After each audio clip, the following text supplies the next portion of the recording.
Bismillahirrahmanirrahim. Assalamu alaikum students. I am Wajid Ali Kambo, your chemistry teacher. Student, आज जो हमारा topic है that is carbonyl group. Carbonyl group क्या है और ये किस तरह अल्डिहाइड कीटोन की रिएक्टिविटी को डिफाइन करता है, इसका स्ट्रक्चर क्या है और फिर अल्डिहाइड और कीटोन के जो मोस्ट इंपॉर्टेंट रिएक्शंस हैं वो कौन कौन से हैं. सबसे पहले कार्बोनिल ग्रुप. कार्बोनिल ग्रुप आप जानते हैं, कार्बोनिल ग्रुप होता है when we have C double bond O. This is the carbonyl group. ये मेरे पास कार्बोनिल ग्रुप है. स्टूडेंट्स, कार्बोनिल ग्रुप में अगर आप एक तरफ हाइड्रोजन और दूसरी तरफ हाइड्रोजन अल्काइल या इराइल ग्रुप रहे, दिस इज द अल्डिहाइड. और अगर आप दोनों साइड पर, इस कार्बन के दोनों साइड पर आप अल्काइल या इराइल ग्रुप्स लगा लेंगे, that is called the ketone. ये लास्ट लेक्चर्स में आप पढ़ चुके हैं. तो ये मेरे पास है कार्बोनिल ग्रुप. अच्छा ना, मैं तीन चार मुख्तलिफ पॉइंट्स आपके साथ शेयर करता हूं. छोटी छोटी बातें आपको समझाता जाता हूं और फिर हम अपने असल मकसद की तरफ आते हैं. पहला पॉइंट मेरे पास ये है कि इस कार्बोनिल ग्रुप में, मैं दोबारा इसको लिखता हूं, ये कार्बन और ये ऑक्सीजन. पहली बात जो आपने याद रखनी है, ये जो कार्बन है ना, इसमें this carbon is sp2 hybridized. ये sp2 है. कार्बन जब sp2 होता है ना, तो आपको पता है ना, जब कार्बन sp2 होगा तो ये कार्बन का न्यूक्लियस, एक sp2 इधर, एक sp2 इधर और एक sp2 इधर. ये कार्बन की बात कर रहा हूं, ये कार्बन की. अच्छा, ये तीन, और तीनों के पास एक इलेक्ट्रॉन पेयर है. ये sp2 sp2 sp2. अच्छा, और इनके दरमियान अगर मैं ज्योमेट्री बनाऊं तो मेरे पास ये ज्योमेट्री बनी. ये कौन सी है? Triangular planar. और एंगल यहां पे क्या आएगा? 120. आई am talking about just carbon. मैं सिर्फ कार्बन की बात कर रहा हूं. अब what about the 2pz of carbon?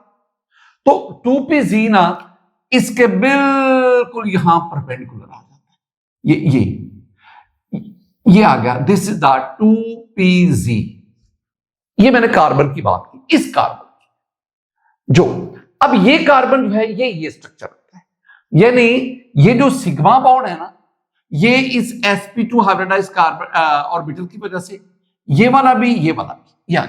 अच्छा, अब आपने ना ज़हन में ये एक पिक रखनी है कि ये sp2 sp2 sp2 और तीनों sp2 के पास एक इलेक्ट्रॉन है. And this is the 2pz जो कि इस ट्रायंगुलर प्लेनर के ऊपर परपेंडिकुलर लाई करता है. अच्छा, all this is about the carbon atom. अगली बात बड़ी खूबसूरत, इस कार्बोनिल ग्रुप में जो ऑक्सीजन है, this oxygen is also sp2 hybridized. ये ऑक्सीजन भी sp2 हाइब्रिडाइज्ड. वो कैसे भाई? मैं अपना वो लंबे चक्रों में नहीं पढ़ता कि पहले मैं ऑक्सीजन के इलेक्ट्रॉनिक कॉन्फ़िगरेशन लिखूं. वो खुद लिख लो ना. आपको पता है ना, ऑक्सीजन का एटॉमिक नंबर 8 है. तो 1s2 2s2 2px2 2py1 2pz1, ये इस तरह आपके पास 8 इलेक्ट्रॉन अकोमोडेट होंगे. अब इसमें जो ऑक्सीजन है that is also the sp2. मैं अक्सर आपसे कहता हूं ना, कंपैरेटिव स्टडीज में रखा करो. अब कार्बन का sp2 वो मैंने आपके सामने बना दिया. 3 sp2 हाइब्रिडाइज्ड ऑर्बिटल और एक 2pz अनहाइब्रिडाइज्ड ऑर्बिटल, और तीनों में एक इलेक्ट्रॉन है. जब किसी ऑर्बिटल के पास एक इलेक्ट्रॉन होता है तो उसे कहते हैं अनपेयर्ड. वो हाफ फिल्ड होता है और वो हाफ फिल्ड ऑर्बिटल ओवरलैप करके बॉन्डिंग बनाता है. तो ये जो कार्बन का ये वाला बॉन्ड ये सिग्मा है, ये वाला बॉन्ड ये सिग्मा है, ये वाला बॉन्ड ये सिग्मा है. ये जो तीनों सिग्मा बॉन्ड हैं, इनकी फॉर्मेशन में ये कार्बन का sp2 हाइब्रिड ऑर्बिटल इन्वॉल्व होते हैं. अब व्हाट अबाउट द ऑक्सीजन? मैंने क्या कंपैरेटिव स्टडी, ऑक्सीजन भी sp2 शो करता है. ऑक्सीजन के भी 3 sp2 हाइब्रिडाइज्ड ऑर्बिटल हैं और एक अनहाइब्रिडाइज्ड ऑर्बिटल. अब जरा फर्क समझना.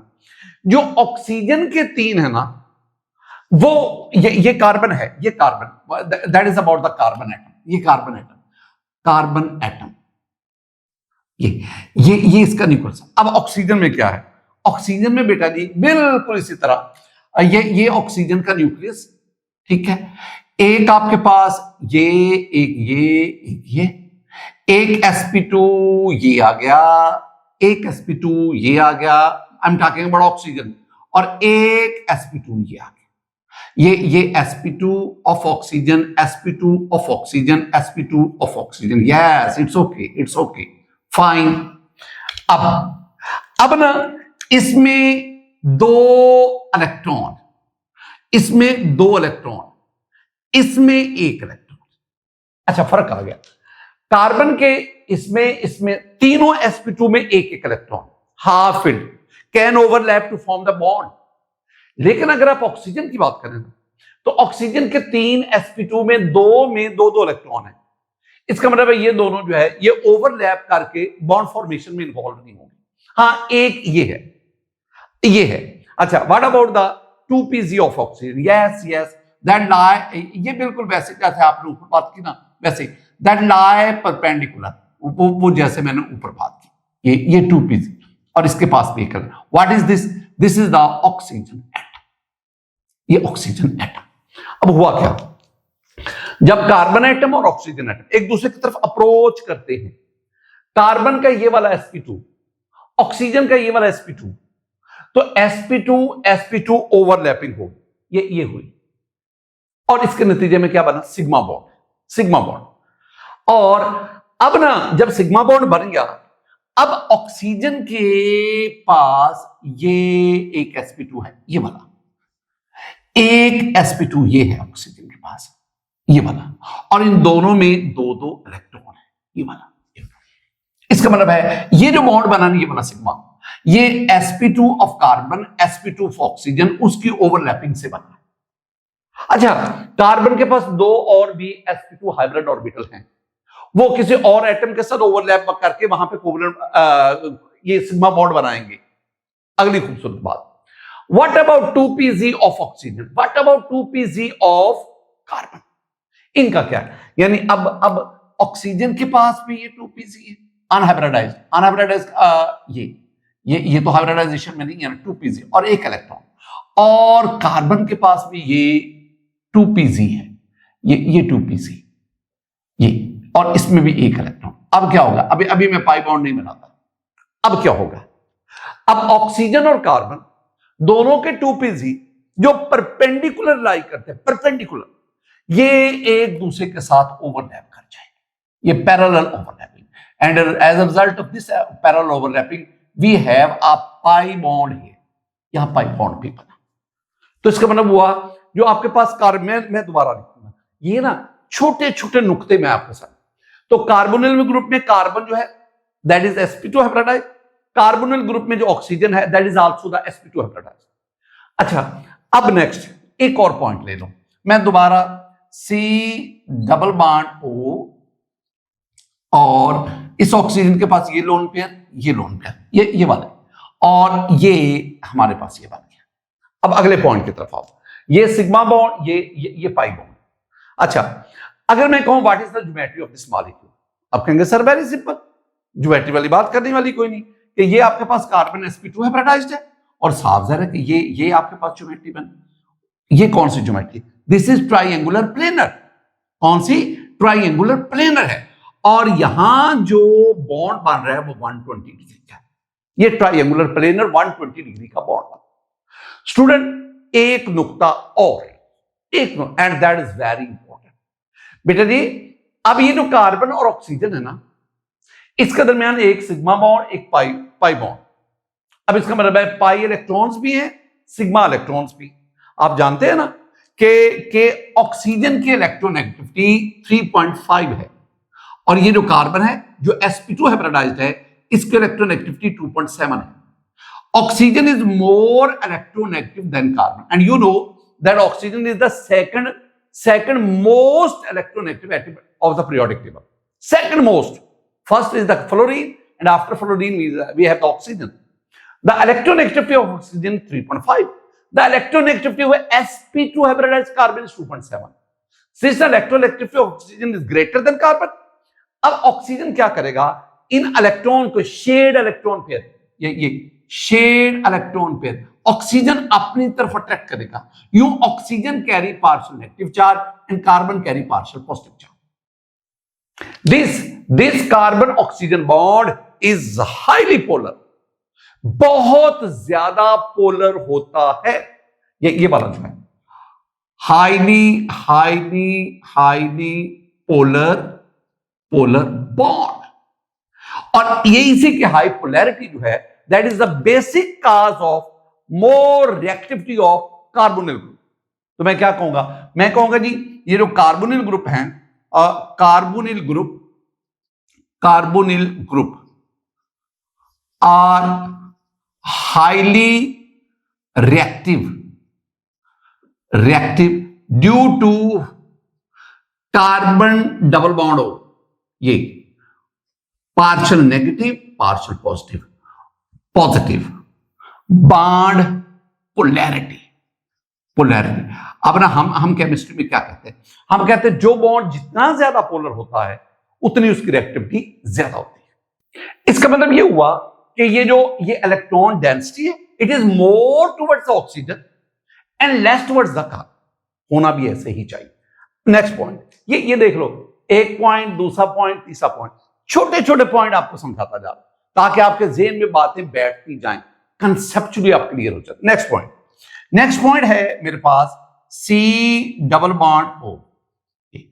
यहां ना ये सारा टॉपिक सिर्फ समझने के लिए बेटे जी हमने पढ़ा, क्योंकि ऑक्सीजन की इलेक्ट्रोनेगेटिविटी ज्यादा है, it carry the partial negative, it carry and carbon carry the partial positive. अब मैंने आपको क्या पढ़ाया था, जिसके ऊपर नेगेटिव चार्ज वो न्यूक्लियोफाइल, जिसके ऊपर पॉजिटिव चार्ज वो इलेक्ट्रोफाइल।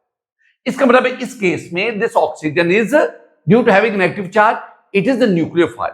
ये आपके पास क्या है, this is nucleophile and this carbon, this is the electrophile. मैं इसको ना कई नाम दूंगा, मैं कहूंगा this carbon is the electrophilic centre. क्या बोला मैं इसे क्या कहता हूं, this carbon is the electrophilic centre. मैं कहूंगा this is the electrophilic carbon. मैं ना मुख्तलिफ नाम दूंगा, इलेक्ट्रोफिलिक कार्बन, इलेक्ट्रोफिलिक सेंटर। तो इसका मतलब क्या हुआ, इस कार्बोनिल ग्रुप में दो ऐसी साइट्स हैं जो इनवाइट करती हैं रिएजेंट को यहां अटैक करे। एक है electrophilic centre that is the carbon, और दूसरा न्यूक्लियोफाइल। अब याद रखना, जितना इस कार्बन पर पार्शियल पॉजिटिव चार्ज प्रोमिनेंट होगा, बिग होगा, ज्यादा होगा, उतना इस पर न्यूक्लियोफिलिक अटैक फास्ट होगा। मैंने आपसे कहा था ना, इलेक्ट्रोफाइल पे हमेशा न्यूक्लियोफाइल अटैक करता है। और इसी तरह ये पार्शियल नेगेटिव है, जितना इस पे नेगेटिव चार्ज प्रोमिनेंट होगा, बिग होगा, उतना इलेक्ट्रोफिलिक अटैक फैसिलिटेट होगा। एक ये आपके लिए, यानी इस कार्बोनिल ग्रुप में दो रिएक्टिव साइट्स हैं, रिएक्टिव साइट्स। मैंने लफ्ज क्या बोला, मैंने लफ्ज बोला reactive sites at carbonyl group. अच्छा, एक और अहम नुक्ते की तरफ बढ़ते हैं, और वो बड़ा खूबसूरत नुक्ता, उससे हमारी अगली गुफ्तगू का आगाज हो रहा है। और बेटे जी बड़ा नुक्ता क्या है, देखो जब आप पढ़ रहे थे ना, अगर आपको याद हो तो फिर ये ना, C double bond C, this was alkene, आपने अल्कीन को पढ़ा, और आज हम पढ़ रहे हैं सी डबल बॉन्ड ओ, और ये वाला, ये पार्शियल नेगेटिव, ये partial positive. What is this, this is double bond. What is this, this is the carbonyl group, this is the functional group. Double bond is a functional group, carbonyl group is a functional group. I am talking about two kind of functional groups. मैं comparison से आपको बात समझाना चाहता हूं, अपने दिल की बात। There is double bond unsaturation facilitate the addition reaction. There is double bond unsaturation facilitate the addition reaction. यानी अल्कीन भी एडिशन रिएक्शन देते हैं, कार्बोनिल ग्रुप भी प्रेफरेबली, कैरेक्टरिस्टिकली ये एडिशन रिएक्शन देते हैं। अब जरा खूबसूरत बात, अब होता भला क्या है, अल्कीन में हमेशा जब एडिशन होगी तो इलेक्ट्रोफिलिक एडिशन होगी, ये इलेक्ट्रोफाइल, ये जो कार्बन है पाई इलेक्ट्रॉन की मदद से इस इलेक्ट्रोफाइल के साथ बॉन्ड बनाता है और यूं आपके पास ये इलेक्ट्रोफिलिक एडिशन हो जाती है। ये इलेक्ट्रो, मैं ना एंड प्रोडक्ट की तरफ बढ़ता हूं ना, तो ये इलेक्ट्रोफाइल आपके पास इसमें ऐड हो गया। तो the characteristic reaction of alkyne, मैं बाकी ना वो बॉन्ड वगैरह वो आपको देख लीजिएगा। The characteristic reaction of alkene that is the electrophilic addition reaction. ये क्या है? What is this? This is alkene, alkene ये। और मैंने क्या कहा? Characteristic reaction of alkene is electrophilic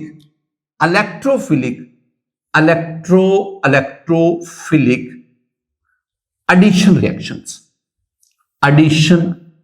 reactions, ये कैरेक्टरिस्टिक रिएक्शंस है। कैरेक्टर किसके? अल्कीन। अब आओ, कार्बन कार्बन डबल बॉन्ड था, अब अभी कार्बन ऑक्सीजन डबल बॉन्ड है।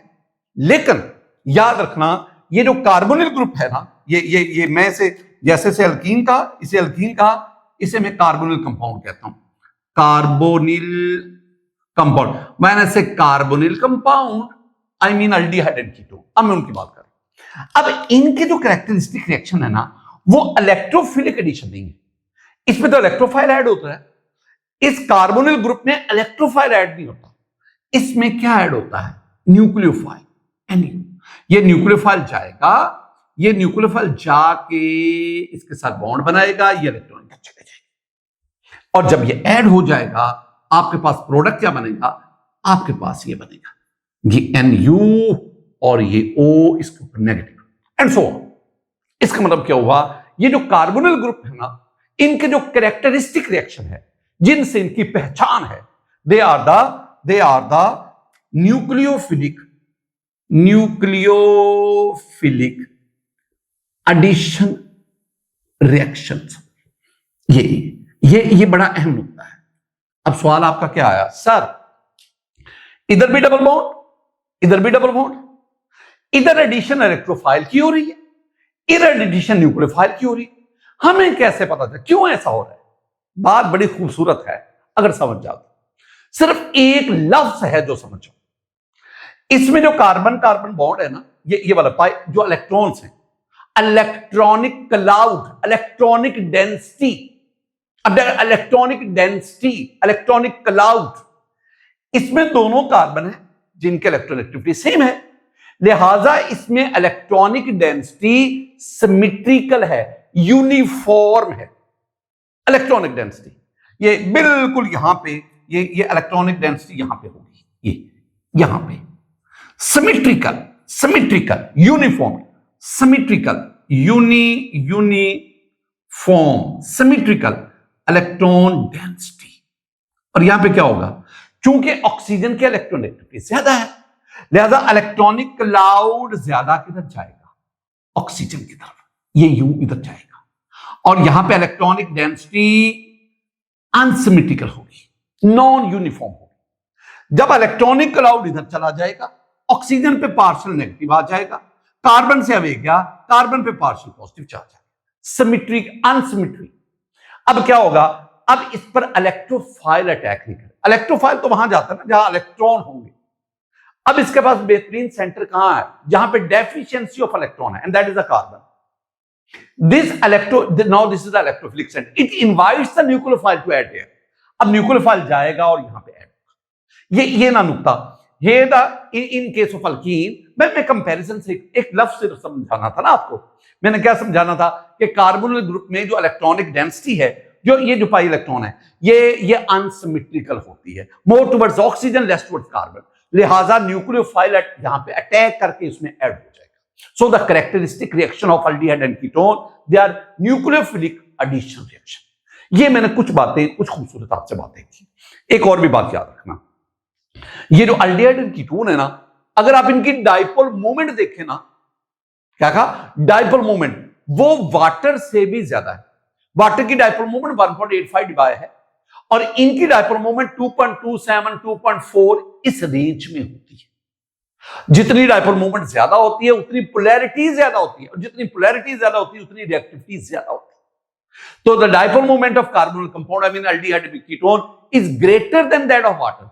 so they are highly polar. Due to their highly polarity, they are very much reactive. अब हम बढ़ते हैं कि ये जो कार्बोनिल कंपाउंड के न्यूक्लियोफिलिक एडिशन रिएक्शन है, उनका जर्नल मैकेनिज्म क्या है उस, तो आइए स्टूडेंट मैं आपके सामने ना ये एक जर्नल रिएक्शन लिखता हूं। ये मेरे पास ना कार्बोनिल ग्रुप है C डबल बॉन्ड O, ये कार्बोनिल ग्रुप है और मैं बार बार कह रहा हूं this carry the partial positive, this carry the partial negative, this is the electrophilic centre, this is nucleophilic centre. ये मेरे पास ना NuH, सपोज मैं H लिख देता हूं, दिस इज द रिएजेंट। अब सुनना मैं कहना क्या चाहता हूं, मैं टर्मिनोलॉजी की इस्तेमाल कर रहा हूं।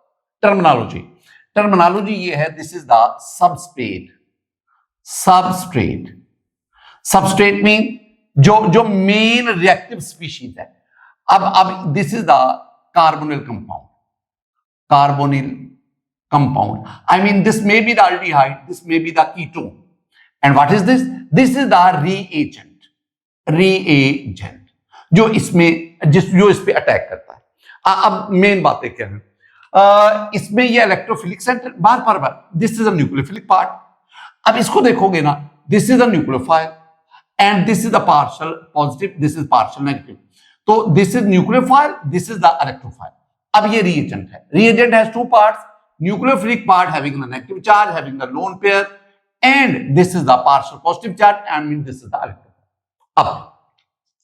अब ये रिएजेंट इस पे अटैक करेगा और अटैक में पहला काम क्या होगा, ये जो न्यूक्लियोफिलिक पार्ट है it will attack on this carbon, this is the electrophilic carbon. अब मैंने कहा ना the characteristic reaction of aldehyde and ketone, that is the nucleophilic addition reaction. अब ये यहां पे अटैक करेगा, ये दोनों इलेक्ट्रॉन लेकर ये यहां से प्रोटॉन बनकर निकल गया। जब अटैक करेगा, कार्बन ने ऑलरेडी 1 2 3 4 बॉन्ड बनाए हुए हैं। अब कार्बन इस न्यूक्लियोफाइल के साथ बॉन्ड बनाएगा, दैट इज बॉन्ड नंबर 5। अब ये दोनों इलेक्ट्रॉन ऑक्सीजन के पास चले जाएंगे और आपके पास मैं यहां पे रिवर्सिबिलिटी, चलें इरिवर्सिबल लिखाता हूं, और आपके पास भला क्या बनेगा, आपके पास ये बन जाएगा कार्बन, ये बॉन्ड है और इधर अब ये डबल की बजाय सिंगल, क्योंकि दोनों इलेक्ट्रॉन ऑक्सीजन के पास चले गए, ये ऑक्सीजन के पास। अब यहां पे क्या आ गया, यहां पे न्यूक्लियोफाइल की एडिशन हो गई, प्लस ये H पॉजिटिव, अब वो H पॉजिटिव मैं डायरेक्ट लिख देता हूं, वो H पॉजिटिव फिर इस ऑक्सीजन के साथ मिल जाता है, यूं आपके पास ये दो चीजें बन गई। This is the addition product. ये क्या है, this is the addition product. इस एडिशन प्रोडक्ट को हम क्या कहते हैं, हम एक से कहते हैं दिस इज द अडक्ट। अब एक बात सुनना, बड़ी खूबसूरत बात। एक स्टूडेंट क्वेश्चन करता है, सर एक बात तो बताइए कि ये था न्यूक्लियोफाइल, रिएजेंट का न्यूक्लियोफाइल, ये भी इसमें ऐड हो गया, ये रिएजेंट का था इलेक्ट्रोफाइल, ये भी इसमें ऐड हो गया, यानी ये आपके पास सबस्ट्रेट था, इस सबस्ट्रेट में न्यूक्लियोफाइल भी ऐड हो गया, इस सबस्ट्रेट में इलेक्ट्रोफाइल भी ऐड हो गया, तो इलेक्ट्रोफाइल भी ऐड हो गया, न्यूक्लियोफाइल भी ऐड हो गया, इलेक्ट्रोफाइल भी ऐड हो गया, न्यूक्लियोफाइल भी ऐड हो गया। लेकिन आप इस रिएक्शन को न्यूक्लियोफिलिक एडिशन रिएक्शन कहते हैं, हालांकि इलेक्ट्रोफाइल भी ऐड हुआ है, तो आप इसको न्यूक्लियोफिलिक इलेक्ट्रोफिलिक एडिशन रिएक्शन क्यों नहीं कहते? मैं दोबारा क्वेश्चन करता हूं। This is the reagent, it has two parts, this Nu, this is the nucleophilic part, this H, this is the electrophilic part. अब ये दोनों इसमें ऐड हो गए, ये देखो न्यूक्लियोफाइल भी ऐड हो गया, ये इलेक्ट्रोफाइल भी ऐड हो गया। लेकिन मैं रिएक्शन को क्या कहता हूं, मैं कहता हूं this is the nucleophilic addition reaction. ये जो मैंने आपके सामने लिखा, what is this, this is the nucleophilic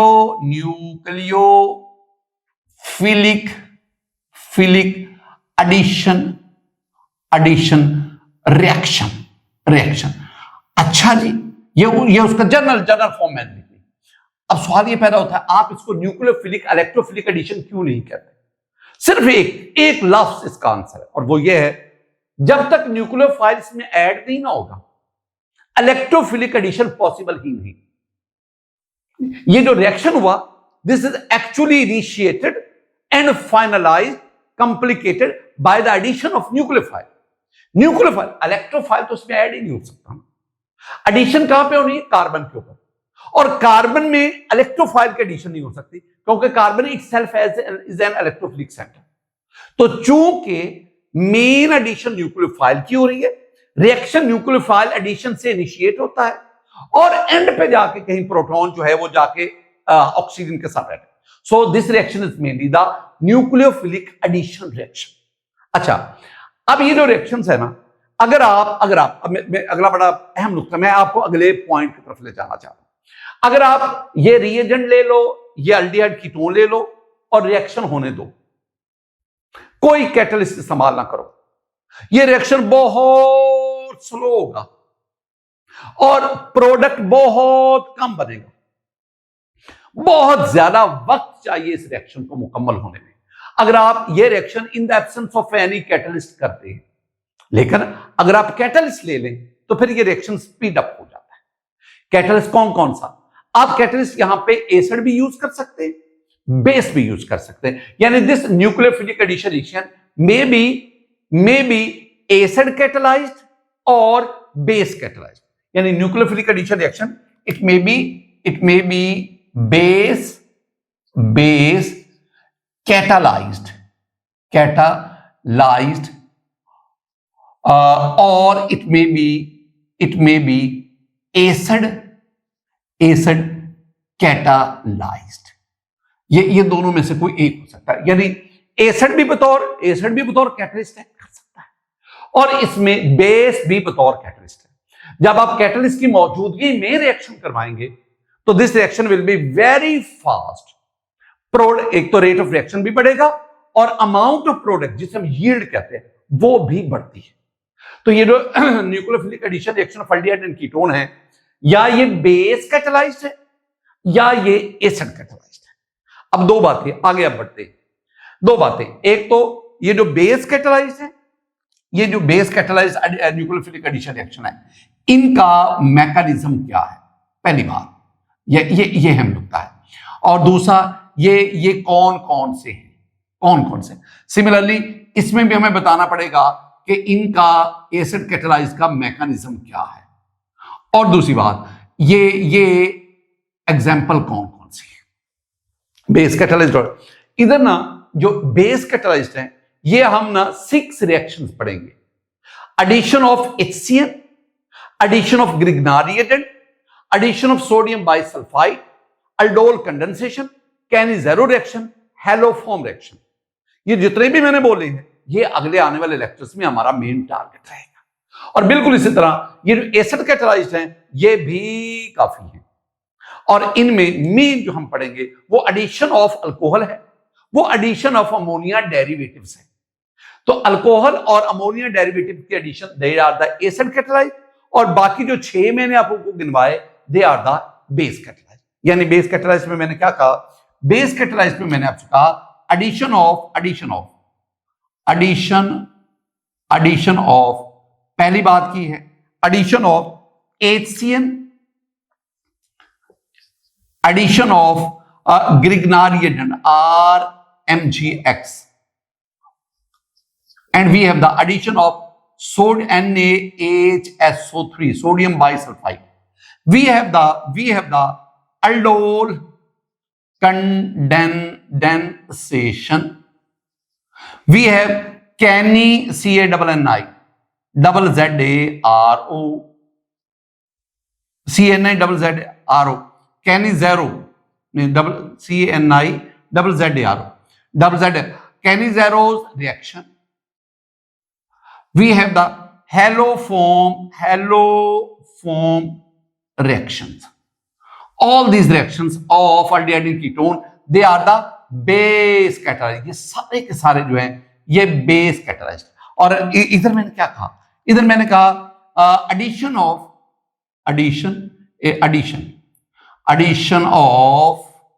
पहली बार addition of ammonia derivatives। क्या बोला? Ammonia NH3 ammonia derivatives and addition of alcohols ROH। फिलहाल इतनी ही बात वहां रखेंगे स्टूडेंट। अब हम देखते हैं कि ये बेस कैटलिस्ट और एसिड कैटलिस्ट इनको कैसे मैनेज किया जा सकता है। बेटे जी एक बड़ा अहम और बारीक नुक्ता है, अगर आप समझ जाएं, अगर आप समझ जाएंगे ना तो मुझे इन दोनों का मैकेनिज्म पढ़ाने में कोई दिक्कत नहीं होगी। और जब मैं आपको मैकेनिज्म समझा गया ना तो समझो मैंने आपको बड़ी हद तक ये रिएक्शन भी समझा दी। उसके बाद तो जस्ट आपने वैल्यूज नहीं, तो जैसे आपको फार्मूला आता है, फार्मूले की डेरिवेशन आती है, तो फिर आप उसमें वैल्यूज पुट करते रहे, आपके पास एक्सरसाइजेज होती जाती है। तो मैकेनिज्म तब समझ आएगा इन दोनों का जो बेसिक डिफरेंस है। अगर आप जो मैं अभी बारीक तरीन बात करने जा रहा हूं ना, अगर वो आपके पल्ले पड़ती है तो सुनना। मैं क्या कहता हूं बेटा जी, ये मेरे पास ना ये कार्बोनिल ग्रुप आ गया, ये साफ हर एक एल्डिहाइड कीटोन में मौजूद होगा। ये partial positive, partial negative, this is the partial positive. ये मेरे पास क्या है, this carbon is electrophile, electrophilic carbon. और इधर ये मेरे पास क्या है, this is the reagent Nu, और मैं साथ H लिख देता हूं, वैसे ही ये रिएजेंट है। और इस रिएजेंट का ये वाला जो हिस्सा है ना, this part is called nucleophile. अब सुनना मैं कहना क्या चाहता हूं, ये रिएक्शन होना है। मैंने अभी आपसे एक बात की है कि अगर आप कोई भी कैटलिस्ट इस्तेमाल नहीं करते, ना आप एसिड लेते ना बेस लेते, कोई कैटलिस्ट नहीं देंगे, ये रिएक्शन बहुत स्लो जाएगा, बहुत स्लो, और प्रोडक्ट बहुत कम बनेगा।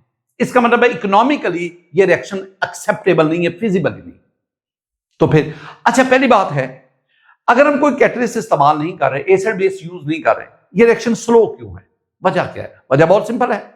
वजह ये है, इस न्यूक्लियोफाइल ने, जो मैं कह रहा बारीक बात है वो जरा सुनना, इस न्यूक्लियोफाइल ने इस इलेक्ट्रोफिलिक कार्बन में ऐड होना होता है, ऐड। अब इस ऐड होने के लिए ना, या तो इसका इलेक्ट्रोफिलिक करैक्टर बहुत ज्यादा होना चाहिए, या इसका न्यूक्लियोफिलिक करैक्टर बहुत ज्यादा होना चाहिए। जब या तो ये जो कार्बन है ये स्ट्रॉन्ग इलेक्ट्रोफाइल हो, इतना स्ट्रॉन्ग हो कि वो आसानी से ये उसमें ऐड हो जाए, पहला पॉइंट। या अगर ये मॉडरेट स्ट्रॉन्ग है तो फिर इसको स्ट्रॉन्ग इनफ होना चाहिए, बहुत स्ट्रॉन्ग होना चाहिए कि जाके ये फौरन इसमें ऐड हो जाए।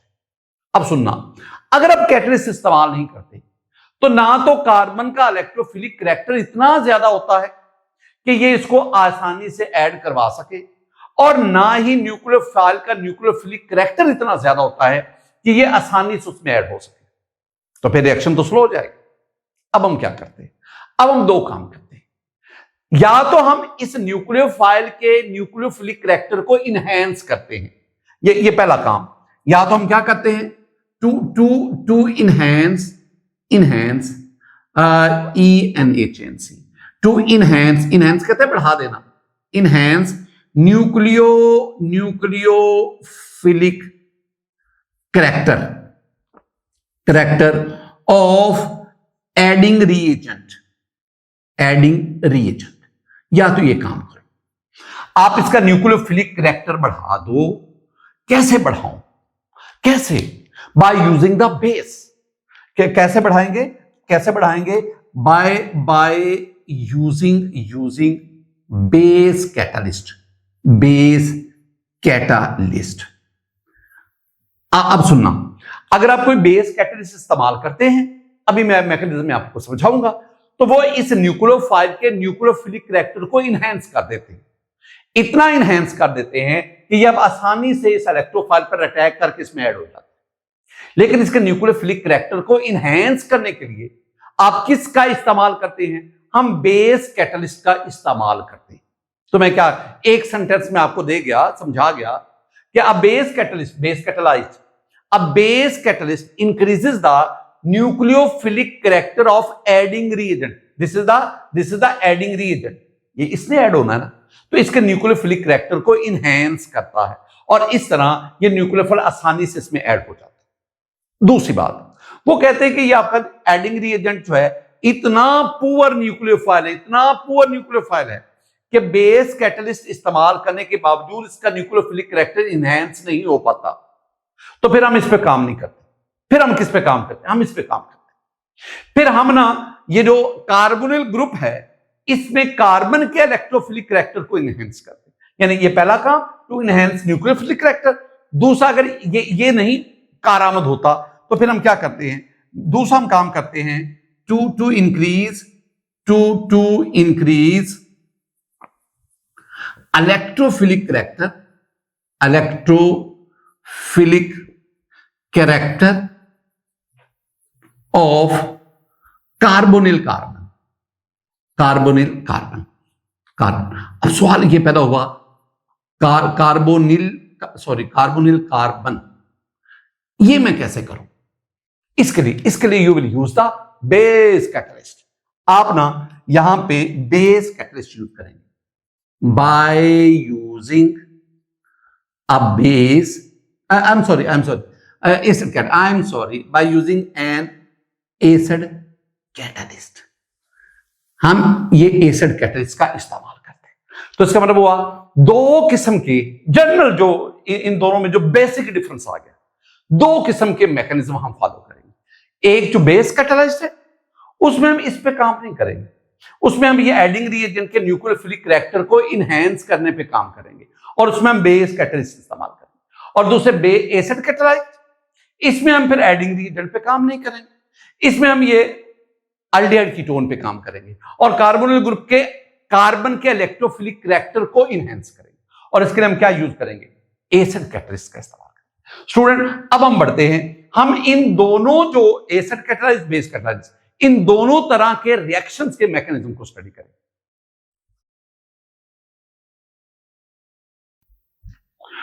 स्टूडेंट, पहले हम ना base catalyzed addition reactions of aldehyde ketone, हम ना इनका मैकेनिज्म पढ़ते हैं। सिर्फ एक बात ध्यान रखनी है, बेस कैटलिस्ट की मदद से हम एडिंग रिएजेंट के न्यूक्लियोफिलिक कैरेक्टर को इंक्रीज करते हैं। कैसे? देखो, पहली बात, ये आपके पास ना एडिंग रिएजेंट है, मैं इसको ना यूं लिख देता हूं HNU। ये इसके पास ये लोन पेयर है, ये एडिंग रिएजेंट है, ये वो है जिसने इसमें कार्बन कंपाउंड में ऐड होना है। This is the adding reagent. अच्छा, अब ना इसके पास ये न्यूक्लियोफाइल है। अब याद रखना दिस इज स्ट्रॉन्ग न्यूक्लियोफाइल। ये मेरा पहला नुक्ता है। अब आप कहेंगे सर, अगर ये स्ट्रॉन्ग न्यूक्लियोफाइल है तो ये तो फिर आसानी से इसमें ऐड हो जाएगा, हमें मजीद इसके न्यूक्लियोफिलिक कैरेक्टर को बढ़ाने की क्या जरूरत है? बेटा जी, ये स्ट्रॉन्ग है but it is not strong enough to add in the electrophilic carbon. ये इतना स्ट्रॉन्ग नहीं है, स्ट्रॉन्ग है, मैं मानता हूं स्ट्रॉन्ग है, लेकिन इतना स्ट्रॉन्ग नहीं है कि ये जाके इसमें, अगर ये स्ट्रॉन्ग इतना होता तो फिर ये रिएक्शन फास्ट होता, हमारे पास प्रोडक्ट बहुत ज्यादा मिकदार में बन रहा होता, हमें कैटलिस्ट यूज करने की जरूरत। स्ट्रॉन्ग है, जिसमें स्ट्रॉन्ग न्यूक्लियोफाइल होता है ना, उसके न्यूक्लियोफिलिक कैरेक्टर को मजीद हम बढ़ाते हैं, उसके लिए हम फिर बेस को यूज करते हैं। अब बेस क्या लिया? बेस का मतलब क्या है? बेस का मतलब है OH negative, this is the base. अब होगा क्या? बड़ी खूबसूरत बातें बेटा, ये पार्शियल पॉजिटिव, ये पार्शियल नेगेटिव, ये बेस क्या करेगा? ये बेस कैटलिस्ट है। ये क्या है? ये बेस कैटालिस्ट। अच्छा, ये क्या करेगा? ये इससे प्रोटॉन ले लेगा, ये दोनों इलेक्ट्रॉन किधर जाएंगे? ये दोनों इलेक्ट्रॉन इसके पास चले गए। पहले इस पे तो क्या था? पार्शियल नेगेटिव, ध्यान में रखना है। अब ये दोनों इलेक्ट्रॉन इसके पास चले गए। अब जब इलेक्ट्रॉन इसके पास चले गए ना, तो ये इसके ऊपर फुल नेगेटिव चार्ज आ गया। पहले था पार्शियल नेगेटिव, अब क्या आ गया? Full negative. और साथ आपके पास क्या बन गया? ये OH और H वाटर बन गया। अब सुनना, पहले ये न्यूक्लियोफाइल स्ट्रॉन्ग था due to having the lone pair, due to having the partial negative charge. अब लोन पेयर तो इसके पास है, लेकिन ये इलेक्ट्रॉन एक हाइड्रोजन का भी इसके पास आ गया। Now this is very strong nucleophile, now this is strong enough to add in the electrophilic carbon. अब ये इतना स्ट्रॉन्ग हो गया। अब आप क्या करोगे? दूसरे स्टेप पे आ जाओ। आपके पास क्या है?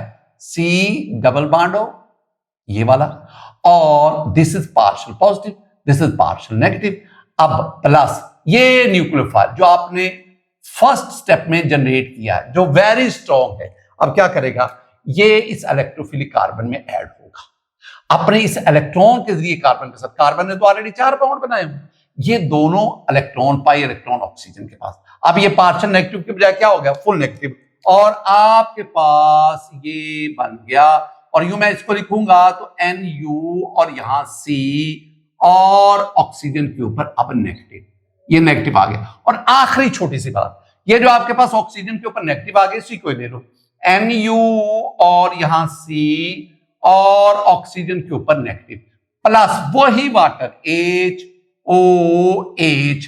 अब क्या होगा, ये जो प्रोटॉन लिया था दोबारा इसको देगा और इसके ऊपर नेगेटिव, और आपके पास आ गया NU और साथ C और इधर O और H और प्लस OH नेगेटिव। आपको पता है ना, बेस वो होता है जो पहले स्टेप में यूज होता है और at the end that regenerate दोबारा हमारे पास आ जाता है। This one is the base catalyzed addition reactions of carbonyl compound.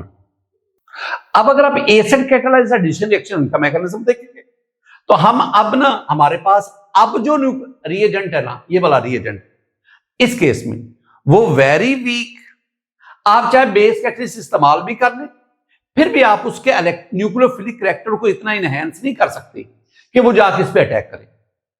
अगर आपके पास वीक न्यूक्लियोफाइल होगा तो फिर आप एसिड कैटलाइज्ड रिएक्शन इस मैकेनिज्म को फॉलो करें। अगर आपके पास स्ट्रॉन्ग न्यूक्लियोफाइल होगा तो फिर आप उसके न्यूक्लियोफिलिक कैरेक्टर को मजीद इंक्रीज करके उसको इस काबिल बना सकते हैं तो उस इलेक्ट्रोफिलिक कार्बन में ऐड हो सके। अब यहां पे क्या है, we have the weak nucleophile. अब क्या करें, अब हम इस पे काम ही नहीं करते, हम इस कार्बन के इलेक्ट्रोफिलिक कैरेक्टर को बढ़ाते हैं।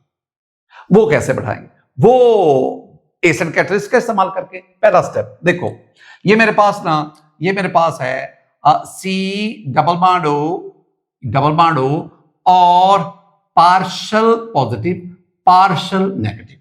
अच्छा, आपने H पॉजिटिव लिया, what is this, this is acid catalyst. ये वहां से आया ना, वैसे तो ये प्रोटॉन है, एसिड कैटलिस्ट, आपके पास रिवर्सिबिलिटी ऑफ द रिएक्शन। अच्छा, अब क्या होगा, बड़ी खूबसूरत बात याद रखने वाली, समझने वाली, ये ऑक्सीजन जिसमें पार्शियल नेगेटिव है, ये इन दोनों इलेक्ट्रॉन का इस्तेमाल करके, एक तो इलेक्ट्रॉन इस ऑक्सीजन का अपना है ना, ये वाला, ये कार्बन का है, ये ऑक्सीजन दोनों इलेक्ट्रॉन का इस्तेमाल करके इसके साथ बॉन्ड बनाएगा। अब कार्बन चीख उठेगा कि भाई मेरा इलेक्ट्रॉन किधर ले गए। अब इलेक्ट्रॉन अवे चला गया, इस ऑक्सीजन ने इन दोनों इलेक्ट्रॉन का इस्तेमाल किया। देखना जब इस्तेमाल किया तो ये अब डबल बॉन्ड तो नहीं, अब तो सिंगल बॉन्ड रह गया, क्योंकि ये पाई इलेक्ट्रॉन तो इधर चले गए, और इस ऑक्सीजन ने उन इलेक्ट्रॉन का इस्तेमाल करके हाइड्रोजन के साथ प्रोटॉन के साथ बॉन्ड। अब ये दोनों इलेक्ट्रॉन, ये वाले, ये दोनों इलेक्ट्रॉन यहां पे बॉन्ड फॉर्मेशन में इन्वॉल्व हो गए। अच्छा, जब ये इधर थे तो ये था ऑक्सीजन का इलेक्ट्रॉन, ये कार्बन का था। अब ये ऑक्सीजन का तो ऑक्सीजन के पास, ये कार्बन का है जिसका अब ये बॉन्ड बन गया। अब कार्बन से उसका इलेक्ट्रॉन ले लिया गया, जिसकी वजह से कार्बन के ऊपर फुल पॉजिटिव चार्ज आ गया। पहले कार्बन के ऊपर क्या था, पहले कार्बन पे पार्शियल पॉजिटिव चार्ज था, साइज ऑफ पॉजिटिव चार्ज कम था, अब फुल पॉजिटिव चार्ज आ गया, size of positive charge increase कर गया। पॉजिटिव की वजह से it has the electrophilic character. इसका मतलब है अब इस कार्बन का इलेक्ट्रोफिलिक कैरेक्टर बहुत बढ़ गया। अब आपके पास वो उसको लो, ये आपके पास ये वाला जो बना, ये मेरे पास बना कार्बन, ऑक्सीजन और हाइड्रोजन, ये वाला। अब इस कार्बन के ऊपर क्या है, इस कार्बन के ऊपर पॉजिटिव चार्ज है। ये लोन पेयर शो कर दिया करो, दिल करे तो कर दिया करो, आप अच्छे केमिस्ट लगते हैं। और अब आओ एडिंग रिएजेंट। बेटा जी एडिंग रिएजेंट तो मेरे पास यही है ना, एडिंग रिएजेंट तो मेरे पास NuH यही है। हम कहते हैं कोई बात नहीं, तुम वीक हो, वीक न्यूक्लियोफाइल है, हम कहते हैं कोई बात नहीं, अगर तुम वीक हो, हमने इलेक्ट्रोफिलिक कार्बन के इलेक्ट्रोफिलिक कैरेक्टर को स्ट्रॉन्ग कर दिया। अब ये वीक भी यहां पे ऐड होगा।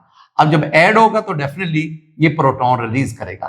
तो अब आपके पास क्या बनेगा बेटा जी, अब आपके पास बनेगा ये कार्बोनिल कार्बन, ये कार्बोनिल कार्बन, न्यूक्लियोफाइल ऐड हो गया और इधर O और H, और ये वाला हाइड्रोजन प्रोटॉन बनकर यहां से रिलीज हो गया। ये दोबारा catalyst first acid catalyst first step में यूज हुआ और यहां पे आपका रीजनरेट हो गया and this is the product. अच्छा नोट करो, चाहे आप बेस कैटलाइज्ड रिएक्शन करवाओ, चाहे आप एसिड कैटलाइज्ड रिएक्शन करवाओ, दोनों में नेचर ऑफ प्रोडक्ट सेम है।